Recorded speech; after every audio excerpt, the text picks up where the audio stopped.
In this part, we are going to discuss derivation of Langmuir equation from BAT equation and determination of surface area of adsorbent. You know Langmuir equation is P upon X upon M is equal to 1 upon K1 plus K2 upon K1 into P.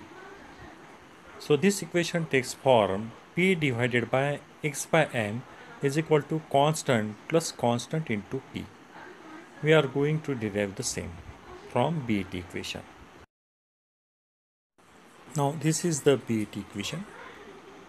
That derivation we already discussed in part 4 of the video. Now multiply throughout by P0. So you get equation like this. Now you know C is equal to K1 upon KL, which is nothing but equal to K1 into P0, because as you know 1 upon KL is equal to P0. Put this value of C only here in this equation. P0 is too much greater than P and C is also greater than 1. Now since P0 is greater than P, so P is neglected. So this equation takes form P upon P0 is equal to Vt into P0 since P is neglected here. So is equal to 1 upon K1 into V mono plus Cp upon C into V mono. Here also in this portion that 1 is neglected as C is too much greater than 1. Now shift V mono to the left hand side. So this equation takes form P divided by Vt upon Vm is equal to 1 upon K1 plus P. So here this equation is nothing but a Langmuir adsorption isotherm. Now let us discuss how to determine surface area by using BAT equation. You know, here adsorbate molecule is considered as spherical in nature, so its volume is written as 4 by 3 pi r cube.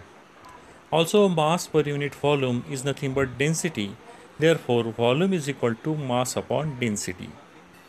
And for per mole you have to multiply it by Avogadro's number.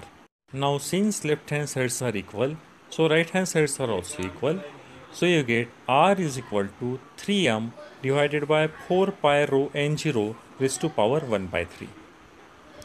Now this area of cross section is given by equation A is equal to pi r square.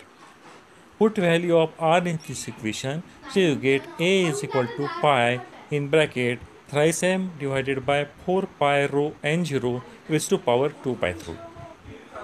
That means by using this equation, you get area of cross section for one adsorbate molecule.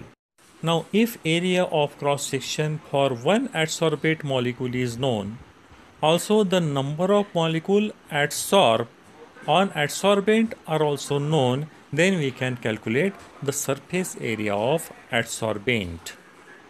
Okay, for example, if 10 molecules are adsorbed on the surface of adsorbent, then and if we know area of cross section of one molecule, then multiply that with 10, so you get a total area of adsorbent molecule.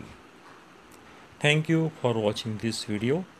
For more videos, subscribe the channel. Thank you.